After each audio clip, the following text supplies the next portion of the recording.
Tripoli বিভাগের। আর আমরা হচ্ছে আমাদের মানে 19-20 সেশনের আমরা আমাদের প্রথম পয়লা বৈশাখ পেয়েছি আমাদের ভার্সিটিতে, যাতে আমরা খুবই উচ্ছ্বাসিত। এত বড় আয়োজন দেখে আমরা আসলে অনেক খুশি হয়েছি।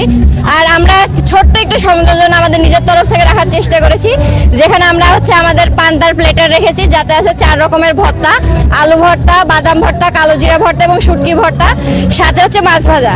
আর আমাদের মিষ্টি আইটেমের মধ্যে আমরা রেখেছি ফিরনি আর সেমাই। আমরা আমাদের যারা এতটুকু একটু করার চেষ্টা করেছি, আমরা জানি না আপনাদের কেমন পছন্দ হবে, তবে আপনারা যদি আমাদের এখান থেকে খাওয়া দাওয়া করেন আমরা খুব খুশি হব এবং আমরা খুব আনন্দিত এরকম একটা আয়োজন দেখে। আমাদের গণযোগাযোগ ও সাংবাদিকতা বিভাগের স্টলে সব খাবারের মূল্য খুবই সুলভ রাখা হয়েছে, যাতে সবাই নিতে পারে।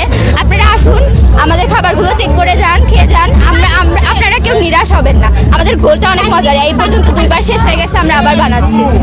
আশা করছি আপনাদের ভালো লাগবে। অনেক ধন্যবাদ। আজকের পয়লা বৈশাখের দিনে সবাইকে জানাইছে শুভ নববর্ষের শুভেচ্ছা। আপনারা দেখতে পাচ্ছেন প্রতি বছরের মতো এবারও বেগম রোকেয়া ইউনিভার্সিটি তার বর্ণিল সাজে সজ্জিত হয়েছে এবং এখানে আপনারা দেখতে পাচ্ছেন আমাদের 6টা ফ্যাকাল্টির 22টা ডিপার্টমেন্টের সবগুলো হচ্ছে স্টল বসেছে এবং আমি সবাইকে অনুরোধ করব আপনারা যারা যেখানে থাকুন না কেন অবশ্যই আসবেন, এখানে ঘুরবেন এবং আমাদের স্টলগুলো পরিদর্শন করবেন এবং যেগুলো আপনাদের ভালো লাগে সবই আছে আপনাদের জন্য। আপনার চাহিদা অনুযায়ী সব রকমের খাওয়া দাওয়ার আয়োজন রয়েছে, আপনারা আসতে পারবেন এবং উপভোগ করতে পারবেন আমাদের আজকের এই বর্ণিল মেলাটাকে। ধন্যবাদ।